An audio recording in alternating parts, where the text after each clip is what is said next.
Hello, this is the Sheldon Heights Church of Christ History Project called the 90th Nine Voices.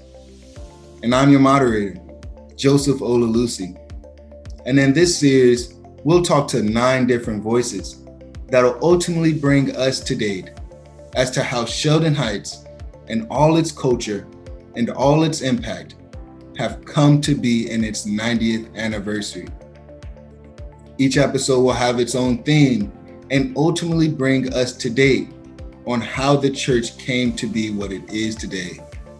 Regardless of your religious background, regardless of your culture, we hope that this history project inspires you to realize that history is being made at this very moment and that you're a part of it. Without further ado, let's dive in. Baptized into the Church of Christ in 1953 in Mississippi. And our first minister of the Michigan Avenue Sheldon Heights Church of Christ, Brother Levi Kennedy, baptized me.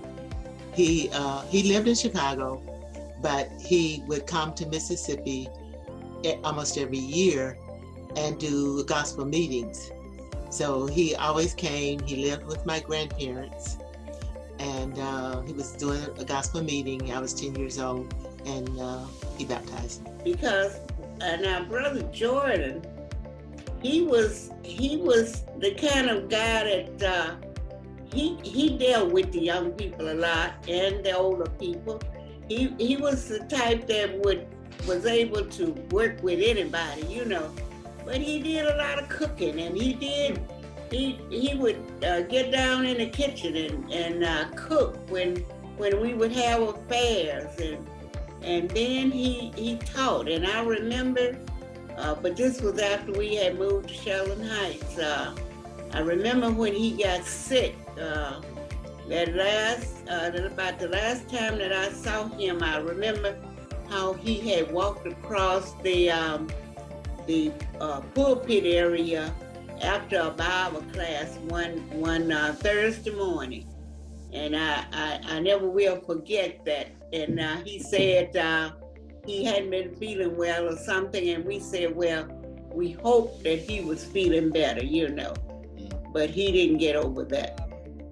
Remarkable to see the people that you lollygagged with and you grew up with that and had fun with that turn serious enough to become ministers and leaders as they are now today. Like Brother Gilbert, yes, he and I grew up together in Michigan Avenue. He was young. Brother Gilbert was young, but he has done well. He's done an excellent job, The thing he gave me, I was hired as a youth minister.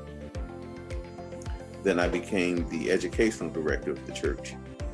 And then I became the evangelistic director of the church. And that was all within 6 years of being hired. So I was doing everything by that time. And then he made the pronouncement to the church about 88, 89 that Leonardo D. Gilbert would be the next preacher of the church. I got it on a video tape somewhere if I can find it. It's a big task to take over work of the church, and you have a membership of over 400 or 500 people. You never ministered a congregation before, and then all of a sudden you now become senior minister.